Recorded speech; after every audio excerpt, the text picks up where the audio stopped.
Hello everyone, bio शिक्षा वेदाखिल में आप सभी का एक बार फिर से स्वागत है। आज के इस वीडियो में हम सेल मेम्ब्रेन मीन्स कोशिका झिल्ली के बारे में बात करेंगे। सेल मेम्ब्रेन मीन्स कोशिका झिल्ली। देखिए, कोशिका झिल्ली को हम जैव झिल्ली भी कह सकते हैं। क्या कह सकते हैं? जैव झिल्ली। तो आप चाहें तो यहाँ लिख सकते हैं बायो मेम्ब्रेन्स। क्या लिख सकते हैं? बायो मेम्ब्रेन्स मीन्स जैव झिल्ली। ठीक है। अब ये जैव झिल्ली क्या होती है, आइए इसको देखते हैं। जितने भी जीव होते हैं उनकी कोशिका यानी कि समस्त जीव की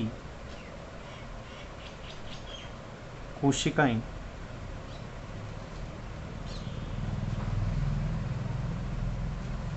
एक पतली प्रत्यास्थ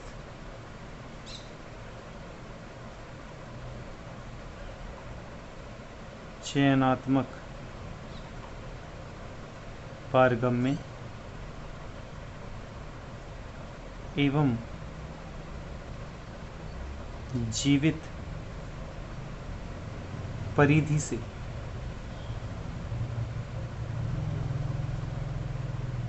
परिबद्ध होती है। जीवित परिधि से परिबद्ध होती हैं, जिसे कोशिका झिल्ली कहते हैं। जिसे क्या कहते हैं? कोशिका झिल्ली या सेल मेम्ब्रेन कहते हैं। आपको ये भी पता है कि सेल मेम्ब्रेन जो होती है वो प्रोकैरियोट्स में भी पाई जाती है और यूकैरियोट्स में भी पाई जाती है। तो आप इस चीज़ को गांठ बांध लें कि प्रोकैरियोट्स में कोशिका झिल्ली की संरचना यूकैरियोट्स के समान ही होती है। पहला कंसेप्ट क्लियर कर लें। ठीक है। हमने कोशिका झिल्ली के बारे में क्या कहा? हमने कहा कि समस्त जीव की कोशिकाएं एक पतली प्रत्यास्थ चयनात्मक पारगम्य एवं जीवित परिधि से परिबद्ध होती हैं, जिसे कोशिका झिल्ली कहते हैं। आप यूं भी कह सकते हैं कि सभी कोशिकाओं में जीवद्रव्य के चारों ओर विभेदी पारगम्य विद्युत आवेशित चयनात्मक झिल्ली पाई जाती है, जिसे क्या कहते हैं? कोशिका झिल्ली कहते हैं। कोशिका झिल्ली के ये शब्द किसने दिया? Cell membrane. सेल मेम्ब्रेन या कोशिका झिल्ली, सेल मेम्ब्रेन। देखिए, कोशिका झिल्ली जो शब्द दिया वो दिया सी क्रेमर और नागिली ने। किसने दिया? सी क्रेमर और नागिली ने। एक दूसरा शब्द और काम में लिया जाता है इसके लिए, जीवद्रव्य कला। क्या लिया जाता है? जीवद्रव्य कला। जीवद्रव्य कला। मैं प्लाज्मा लेमा भी कह सकता हूँ। ये नाम किसने दिया था? ये दिया था क्लोव ने। किसने दिया था? क्लोव ने। किसने दिया था? क्लोव ने। इनका पूरा नाम था जेक्यू क्लोव। जेक्यू क्लोव, याद रखेंगे। ठीक है। अब बात आती है कोशिका झिल्ली का अध्ययन कैसे किया गया, क्यों किया गया, किस में किया गया। तो देखें, जब 1950 में ईएम इलेक्ट्रॉन माइक्रोस्कोप आया तो उसके बाद में कोशिका झिल्ली का विस्तृत अध्ययन संभव हो पाया। और कोशिका झिल्ली की संरचना का अध्ययन करने के लिए किसको इस्तेमाल किया जाता है? वो इस्तेमाल किया जाता है मनुष्य की आरबीसी को। किसको इस्तेमाल किया जाता है? मनुष्य की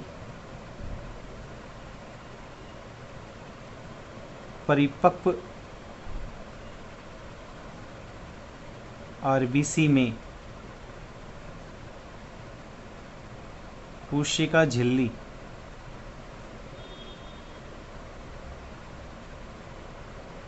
की संरचना का अध्ययन किया जाता है। अध्ययन किया जाता है। ये चीज़ आप नोट करके याद रखें। ठीक है। क्यों किया जाता है ये भी है, आप लिख लीजिए, सुन लीजिए।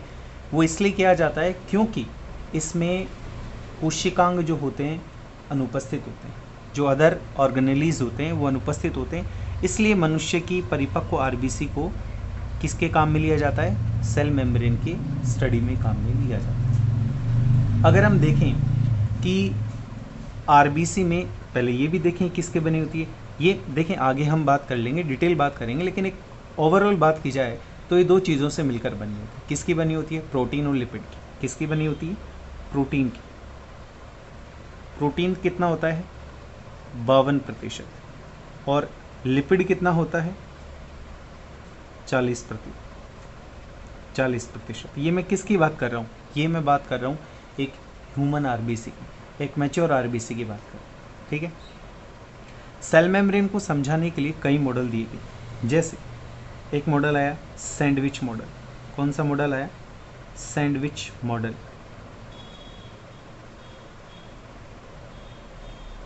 Sandwich model. इसका नाम सैंडविच मॉडल क्यों रखा गया? आप जानते हैं सैंडविच क्या होती है? सैंडविच एक डिश होती है जिसमें दोनों तरफ ब्रेड होती है और बीच में कोई मसाला रखा जाता है, उसे सैंडविच कहा जाता है। तो सेल मेम्ब्रेन की जो स्ट्रक्चर होती है वो भी कुछ इसी तरह से होती है। ऊपर और नीचे की तरफ एक लेयर या एक स्तर पाया जाता है और उन दोनों स्तरों के बीच में लिपिड स्तर पाया जाता है, ऊपर प्रोटीन पाया जाता है। तो इसे पीएलपी मॉडल भी कहते हैं। अभी देखते हैं हम किस तरह से ये पीएलपी मॉडल बनता है। रफली मैं आपको बताऊं तो आप इस तरह से देख सकते हैं कि ये देखिए,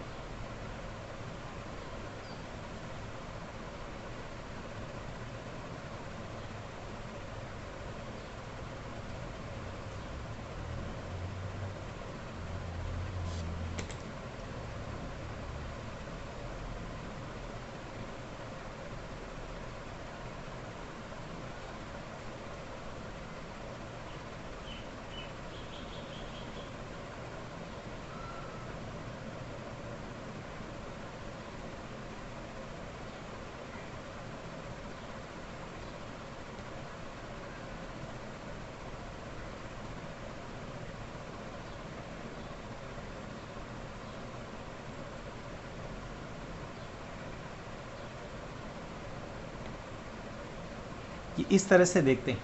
ये क्या है? ये जो आपको ऊपर की तरफ स्तर दिखाई दे रहा है ये है प्रोटीन लेयर। ये कौन है?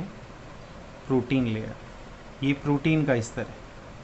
और नीचे की तरफ जो है वो भी प्रोटीन लेयर है, यानी कि ये भी प्रोटीन स्तर है।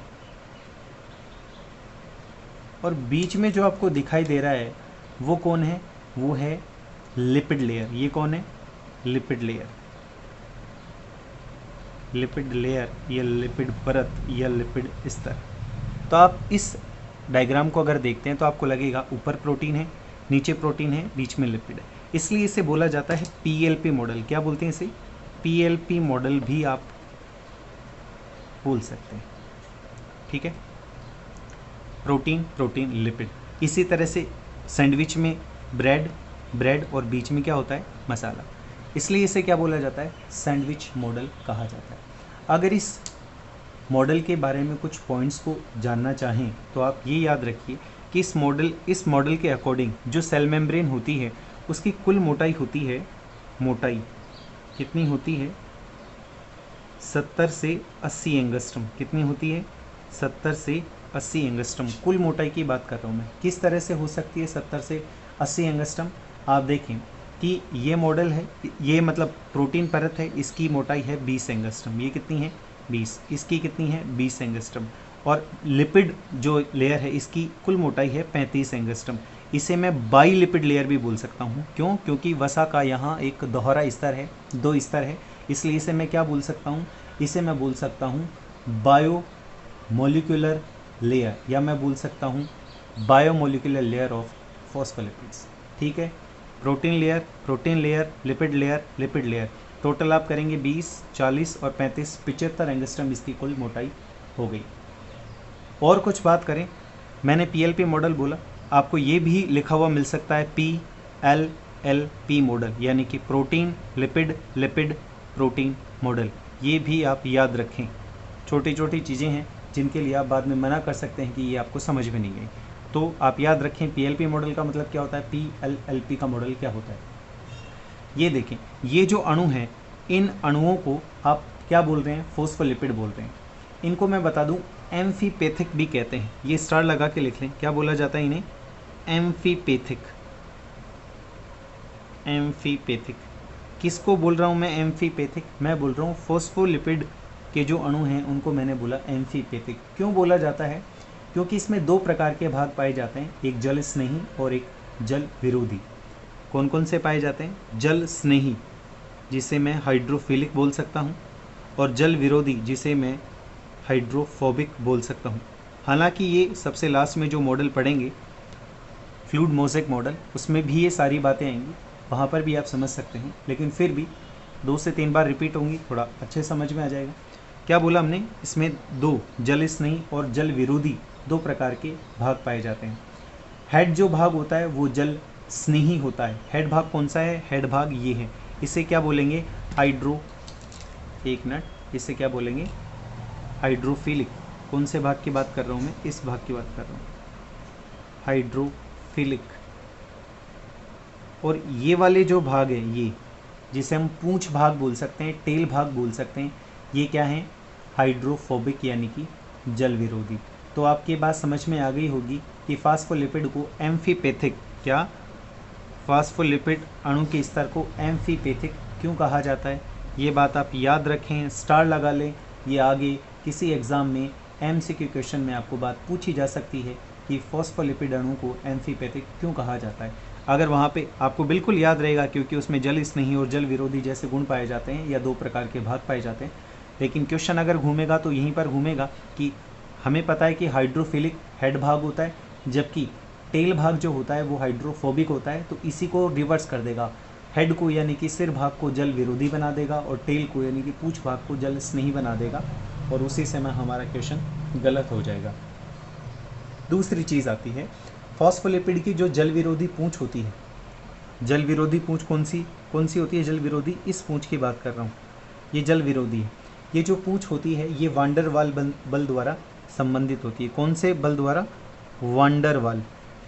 देखिए एमसी की जो क्वेश्चन है वो यही है, और यहीं से क्वेश्चन आते हैं, यही चीज़ें पूछी जाती हैं, इनको आप याद रखें।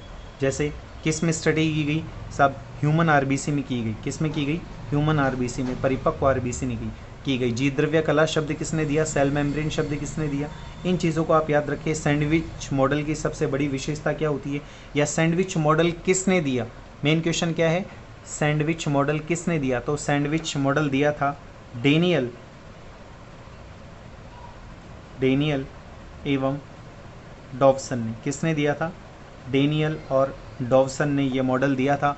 और कब दिया था, 1938 में दिया था। तो ये भी चीज़ आप याद रखें कि इनके नाम पर इसे D&D मॉडल, क्या D&D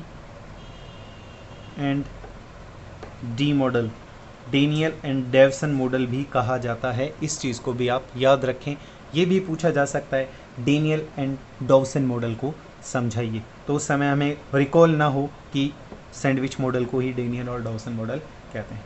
ओके, क्लियर है। इसके PDF आपको आगे मतलब नेक्स्ट क्लास में मिल जाएंगे। वैसे आप कॉपी करना चाहें कॉपी कर सकते हैं, ठीक है। ओके, आगे चलते हैं। अब दूसरे मॉडल की बात करते हैं। दूसरा जो मॉडल आता है, पेज नंबर भी 2 है और मॉडल नंबर भी 2 है। ओके, जो दूसरा मॉडल आता है वो आता है इकाई कला मॉडल, जिसे मैं यूनिट मेम्ब्रेन मॉडल कह सकता हूँ। यूनिट मेम्ब्रेन मॉडल, या जिसे इकाई कला, इकाई झिल्ली, एक ही बात है भैया, इकाई कला मॉडल कह सकता हूँ, ठीक है। इकाई झिल्ली भी बोल सकता हूँ, कला का मतलब झिल्ली होता है, ठीक है। ये मॉडल किसने दिया, ये मॉडल दिया था रॉबर्टसन ने। किसने दिया था, रॉबर्टसन ने। इंपॉर्टेंट है, रॉबर्टसन ने। ऊपर मैंने बोला भी था कि अगर कोशिका झिल्ली के लिए इकाई कला वर्ड काम में लिया जाए तो वो शब्द किसने दिया था, रॉबर्टसन ने दिया था। और ये कब दिया था, 1959 में। कब दिया था, 1959 में। अब देखें ये क्या कहते हैं, इनको भी देख लेते हैं। इनके अकॉर्डिंग सबसे पहले हम डायग्राम बनाते हैं कि क्या है ये, तो देखिए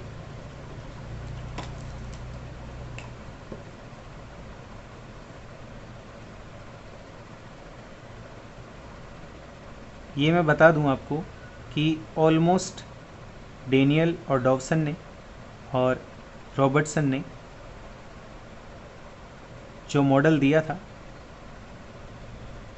उन दोनों मॉडल्स में एक समान बातें की गई। इन दोनों मॉडल्स को आगे क्रिटिसाइज़ किया जाएगा और क्रिटिसाइज़ किए जाने के कारण ये कुछ क्वेश्चंस का आंसर देने में खरे नहीं उतरेंगे। परिणाम स्वरूप इन दोनों मॉडल्स को नकार दिया जाएगा और बाद में जो सबसे वैध मान्यता प्राप्त मॉडल आएगा उसे हम फ्लूइड मोज़ेक मॉडल कहेंगे। ठीक है, वो सबसे इम्पॉर्टेंट मॉडल है। फ़िलहाल हम इसी मॉडल के बारे में चर्चा करते हैं कि ये मॉडल हमें क्या कहता है। देखिए इस मॉडल को अगर देखें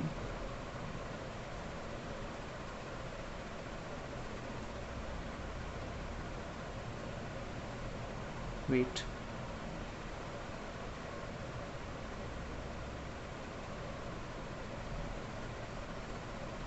अब इस तरह से बनाएं इस मॉडल।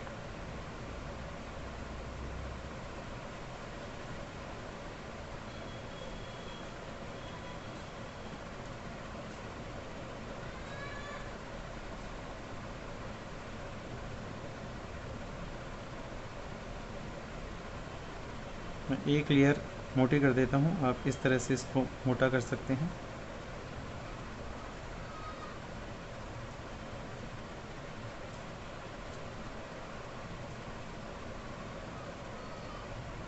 ठीक है, अब इसमें देखते हैं, इसकी लेबलिंग देखते हैं इसमें क्या क्या है। देखिए जैसे उसमें प्रोटीन लेयर थी बाहर, तो इसमें भी प्रोटीन लेयर ही है। कौन है? प्रोटीन लेयर या प्रोटीन परत। अंदर की तरफ या बीच की तरफ देखें तो इसमें क्या है? वही फॉस्फोलिपिड्स हैं। ये कौन है? फॉस्फोलिपिड्स। Phospholipid bilayer. तो इस तरह है, तो इसे फॉस्फोलिपिड का द्विस्तर कहा जाएगा। ऊपर कौन है? ऊपर वही प्रोटीन है, प्रोटीन लेयर है। यानी कि इन्होंने भी क्या बोला कि वसा और प्रोटीन की बनी होती है। इन्होंने मोटाई बताई इसकी, क्या बताई? मोटाई, यानी कि थिकनेस। इनके अकॉर्डिंग थिकनेस क्या थी? इनके अकॉर्डिंग थी 70 से 80 एंगस्ट्रम। पिछले वाले मॉडल में कितनी पड़ी थी? पिछले वाले मॉडल में हमने 75 एंगस्ट्रम, 20, 20, 40 और 35 बीच, यानी कि द्विस्तरीय परत की पड़ी थी। तो टोटल 75 एंगस्ट्रम थी। इन्होंने बोला 70 से 80 एंगस्ट्रम क्या होती है? इसकी मोटाई होती है। किसकी मोटाई होती है? कोशिका झिल्ली की मोटाई होती है। आगे इन्होंने क्या कहा कि विभिन्न कोशिकांगों में एक या दो स्तरों में पाई जाती है, जैसे माइटोकॉन्ड्रिया है, क्लोरोप्लास्ट है। इनमें किसकी बनी होती है? ये प्रोटीन और फॉस्फोलिपिड की बनी होती है।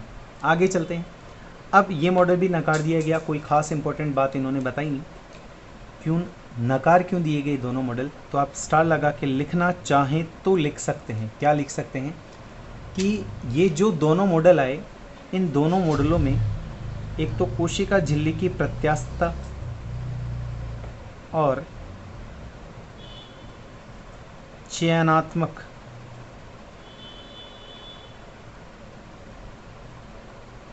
पारगम्यता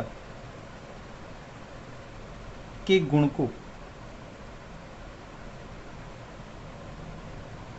स्पष्ट नहीं किया गया,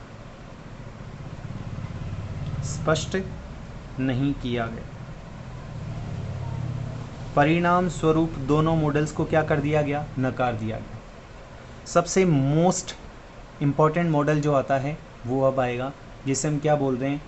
फ्लूइड मोज़ेक मॉडल। तो आइए देखते हैं, उसी मॉडल के बारे में बात करेंगे। ठीक है, 2-3 बातें आपको लिखनी है इसमें। रॉबर्टसन ने दिया, इकाई कला मॉडल दिया। ये भी प्रोटीन, या इनके अनुसार भी प्रोटीन, लिपिड, प्रोटीन से कोशिका झिल्ली बनी होती है। इनके अनुसार कोशिका झिल्ली की मोटाई 70 से 80 एंगस्ट्रम पाई जाती है या होती है। नेक्स्ट, दोनों मॉडल, उपरोक्त दोनों मॉडल कौन कौन से, सैंडविच मॉडल और इकाई कला मॉडल, दोनों को नकार इसलिए दिया गया क्योंकि इन मॉडल में या इन दोनों मतों में कोशिका झिल्ली की प्रत्यास्थता और चयनात्मक पारगम्यता के गुण को स्पष्ट रूप से नहीं समझाया गया, ना ही उनका ये आंसर दे पाए, इसलिए इन दोनों मॉडल्स को नकार दिया गया। जो तीसरा मॉडल आता है उसके बारे में बात करते हैं।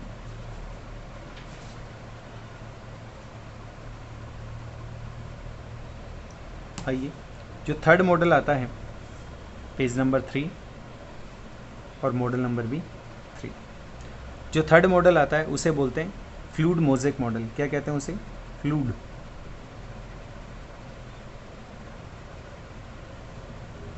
Mosaic model.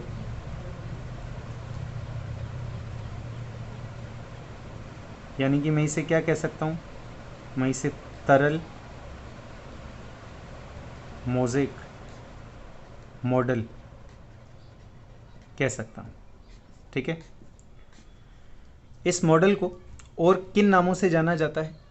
इस मॉडल को जाना जाता है गुलाब जामुन मॉडल। किस नाम से जाना जाता है? गुलाब जामुन मॉडल। ठीक है, ये मॉडल दिया किसने? देखिए, ये मॉडल दिया था, यानी कि प्रतिपादन किसने किया? प्रतिपादन, इस मॉडल का प्रतिपादन किया था सिंगर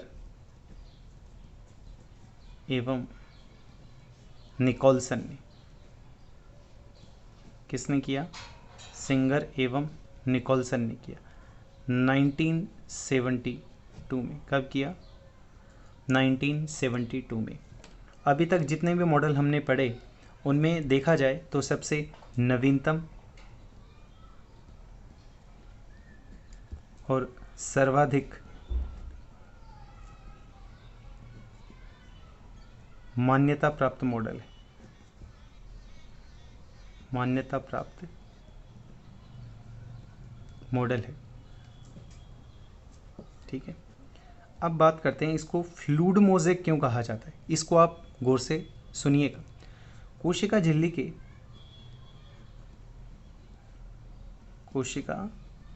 के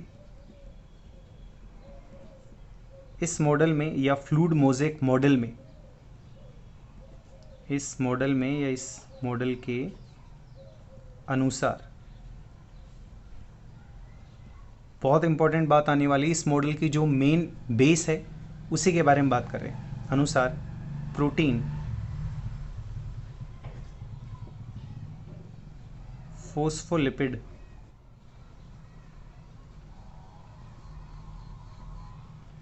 द्विस्तरों में मोज़ेक रूप में बिखरी होती है।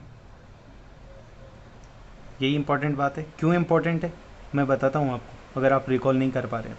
अभी तक हम जो मॉडल पढ़ रहे हैं उसमें बोल रहे हैं कि ऊपर प्रोटीन है कोशिका झिल्ली के मॉडल में, नीचे प्रोटीन है और बीच में क्या है? 2 लिपिड के स्तर हैं, और इसे हम क्या बोल रहे हैं? PLLP मॉडल बोल रहे हैं। क्या बोल रहे हैं? PLLP model. किसको कह रहे हैं? अभी तक जो मॉडल हमने पढ़े हैं उनके अनुसार बात कर रहे हैं। लेकिन जैसे ही सिंगर निकोलसन आते हैं, ये बोलते हैं कि बनी हुई तो ये प्रोटीन लिपिड की है, वो ठीक है, लेकिन कोशिका झिल्ली के इस मॉडल के अनुसार जो प्रोटीन है वो फोस्फोलिपिड के बाहर नहीं बल्कि द्विस्तरों में मोज़ेक के रूप में बिखरी हुई है। मतलब अंदर भी है, बाहर भी है और चारों तरफ फैली हुई है। अब वो किस तरह से फैली हुई है वो समझने के लिए हमें एक डायग्राम देखना पड़ेगा। डायग्राम से पहले आप एक बात और लिख लें, बिखरी होती है। अतः झिल्ली के लिए फोस्फोलिपिड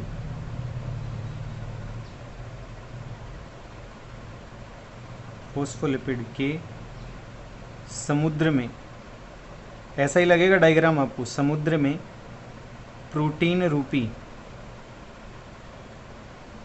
बर्फीले द्वीप। तो जब डायग्राम देखेंगे तो ऐसा ही लगेगा। बर्फीले द्वीप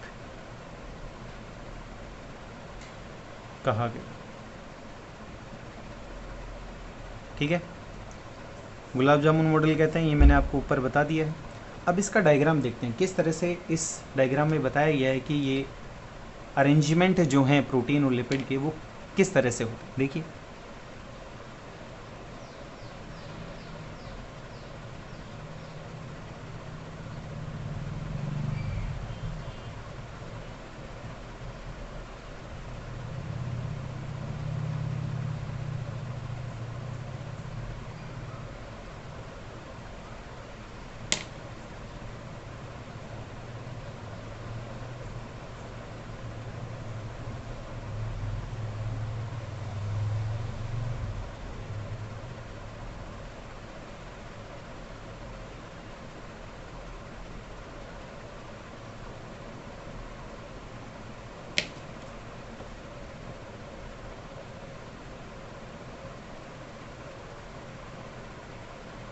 अभी तक हमने जो प्रोटीन बना रहे थे वो फॉस्फोलिपिड के कहाँ बनाते थे, बाहर बना रहे थे, लेकिन इस डायग्राम में हमें कहाँ दिख रहे हैं।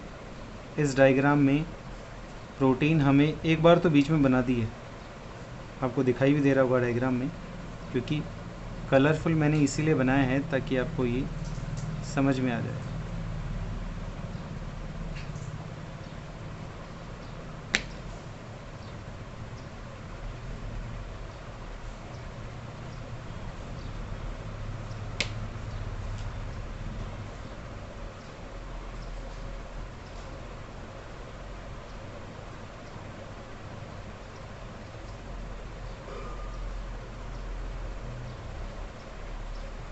अब देखिए आप, ये प्रोटीन बना दी, एक प्रोटीन ये हो गई, ठीक है, एक प्रोटीन ये हो गई।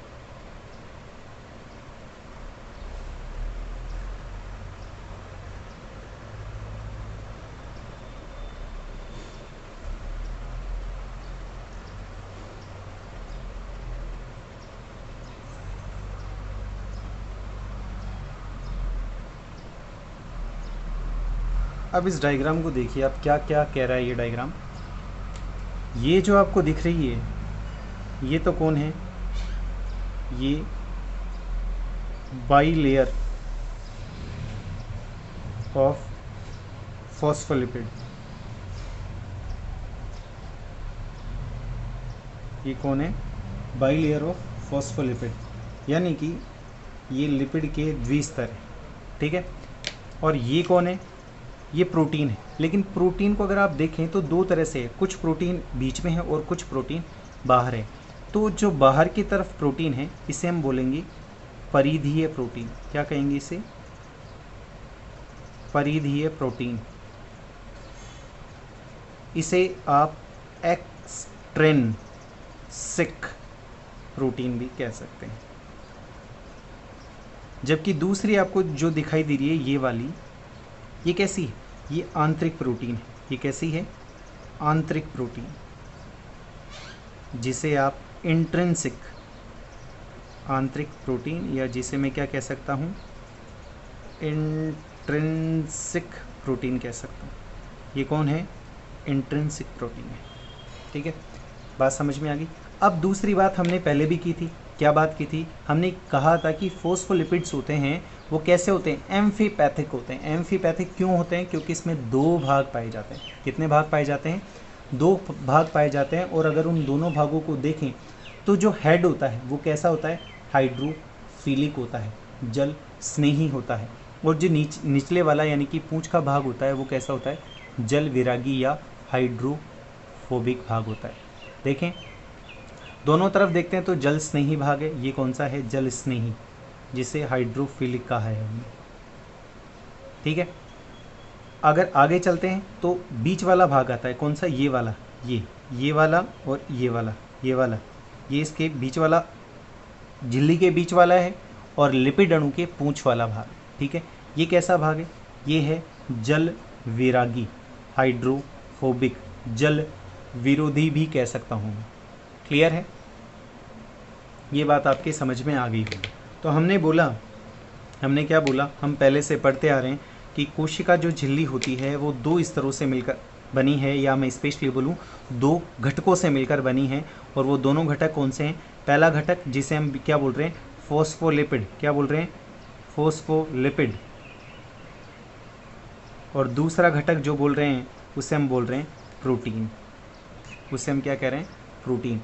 तो जितनी भी बातें की हैं वो बातें अब इस मॉडल में समाप्त हो चुकी हैं, लेकिन हम कुछ एक्स्ट्रा बातें करेंगे और मैं ऐसी ही बातें करूंगा जो हमारे लेवल की हैं। इससे डेप्थ लेवल में, इससे गहराई के लेवल में मैं नहीं जाऊंगा, आप सुनते चले जाएं।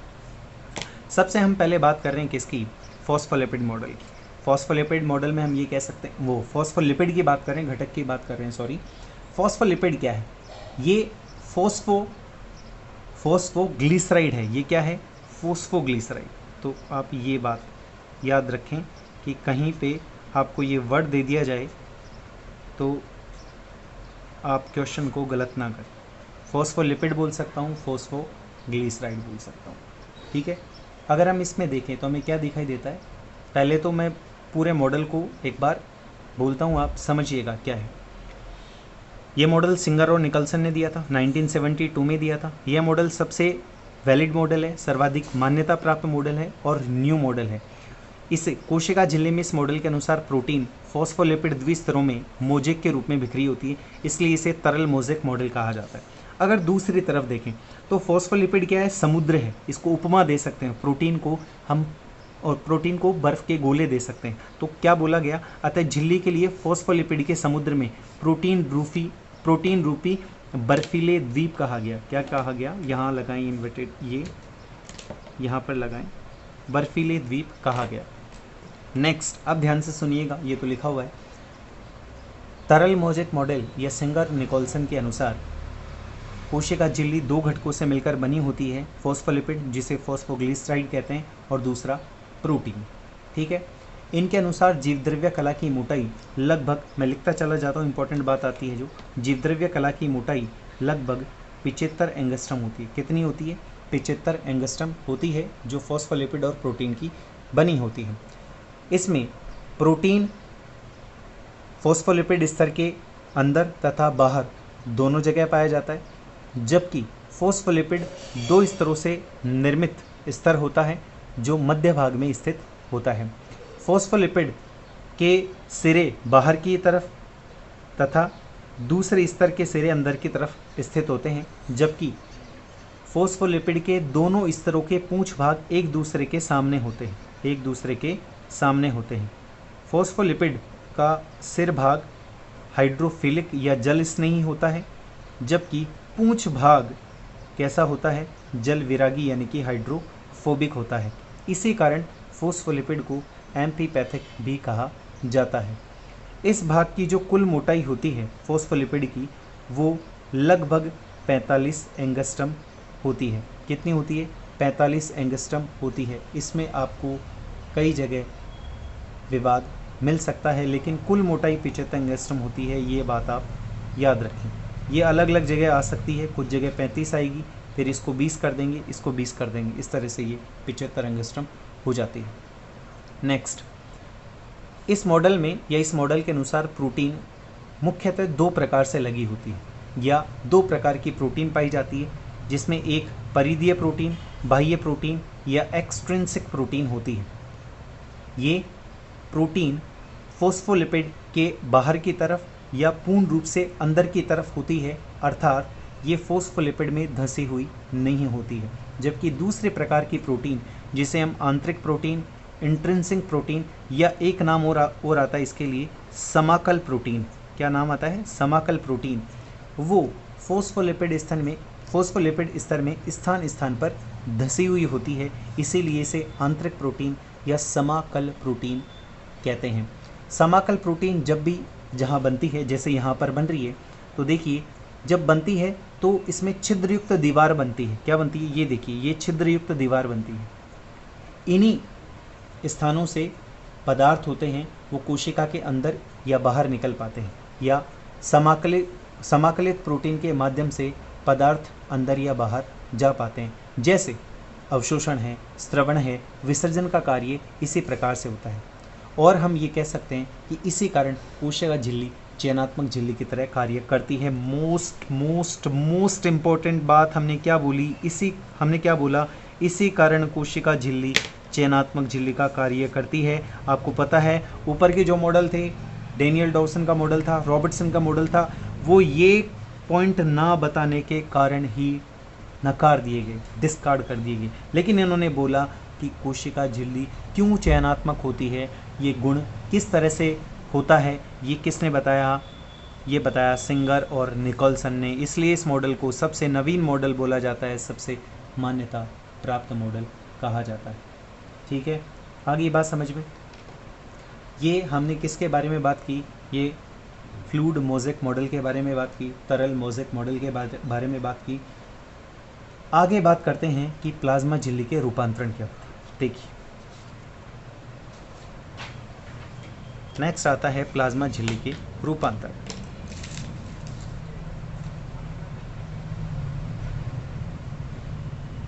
प्लाज्मा झिल्ली के रूपांतरण, यहाँ पर कुछ वर्ड्स आएंगे, बस हमें वो याद रखने हैं और कोई खास बात नहीं है, पूछे जा सकते हैं। क्या क्या हैं देखिए, आपने एक वर्ड पढ़ा था माइक्रोविलाई, मैंने बताया था, कहाँ बताया था, याद दिलाऊं? प्लांट सेल और एनिमल सेल में जब हमने डिफरेंस पढ़ा था तब मैंने आपको बोला था कि ये जंतु कोशिका में पाया जाता है। माइक्रोविलाई या जिन्हें हम सूक्ष्म अंकुर भी कह सकते हैं, आप लिखना चाहें लिख सकते हैं। क्या होते हैं ये? एपिथेलियम,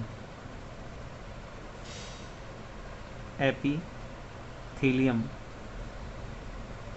सेल्स में अवशोषण की सतह का क्षेत्रफल बढ़ाते हैं,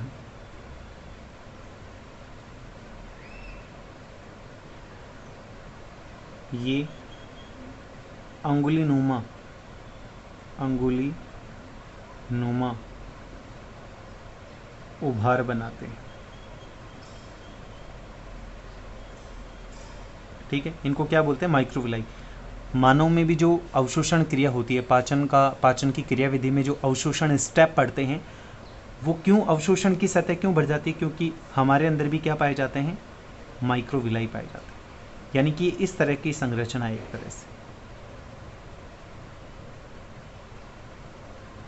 ठीक है, तो आपको अगर बोला जाए कि इन दोनों में से लंबी कौन है, ये या ये वाली लंबी है, क्योंकि इसमें कर्व हैं और जब भी ये कर्व होंगे तो इसमें अवशोषण की क्या हो जाएगी? सतह बढ़ जाएगी। ये चीज़ आप याद रखें। दूसरा एक वर्ड और है, ये क्या है? ये झिल्ली है, झिल्ली का रूपांतरण है, और हमारा टॉपिक भी ये प्लाज्मा झिल्ली के रूपांतरण।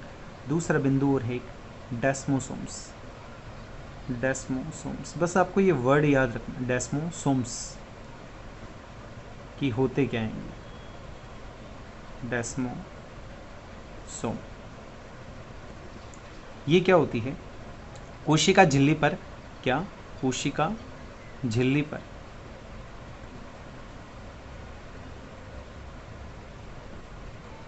अनेक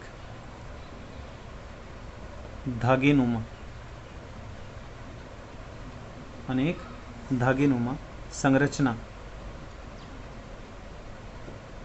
बन जाती हैं या संरचनाएं बनती हैं, जिनको डेस्मोसोम्स कहते हैं। काम क्या करती हैं ये डेस्मोसोम कहते हैं? ये कोशिका की यांत्रिक सामर्थ्य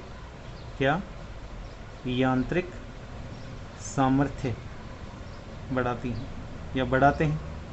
कौन? डेस्मोसोम्स, धागेनुमा संरचनाएं। ठीक है,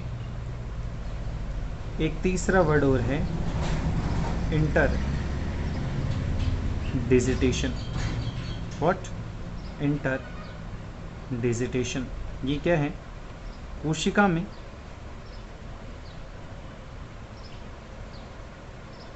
निकटतम संपर्क बनाने के लिए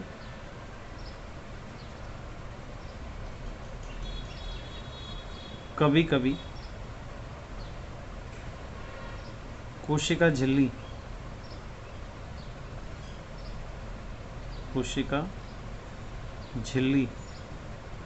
प्रवर्ध समान संरचना बनाती, प्रवर्ध समान संरचना बनाती। उन्हीं को क्या कहते हैं? इंटरडिजिटेशन कहते हैं। उन्हीं को क्या कहते हैं? इंटरडिजिटेशन कहते हैं।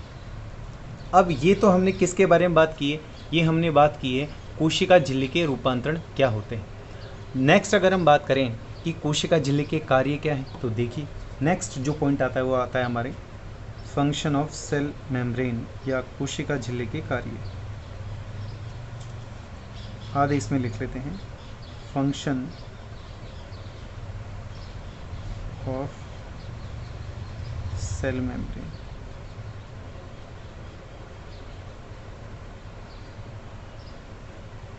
देखिए क्या क्या कार्य हैं। सबसे पहला, कोशिका को क्या करती है? आकृति प्रदान करती है। क्या प्रदान करती है? आकृति प्रदान करती है। दूसरा, कोशिकांगों की क्या करती है? सुरक्षा करती है। क्या करती है? कोशिकांगों की सुरक्षा करती है। तीसरा, कोशिका झिल्ली चयनात्मक पारगम्य झिल्ली की तरह कार्य करती है। चयनात्मक पारगम्य झिल्ली की तरह कार्य करती। इन्हें पूरा लिखें, झिल्ली की तरह। कोशिका को आकृति प्रदान करती है, कोशिका की सुरक्षा करती है और कोशिका को या कोशिका झिल्ली चयनात्मक झिल्ली की तरह कार्य करती है। क्या कार्य करती है? किस तरह से कार्य करती है? देखिए ये दो तरह के परिवहन में, पीछे आगे देखते हैं, पेज नंबर कौन सा था? ये 4 है। नेक्स्ट देखते हैं, पेज नंबर है 5।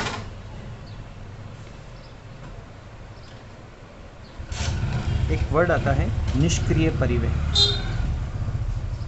ये आगे भी आएंगी, निष्क्रिय परिवहन। अभी आप चाहें तो इतना लिख सकते हैं कि ये निष्क्रिय परिवहन और सक्रिय परिवहन में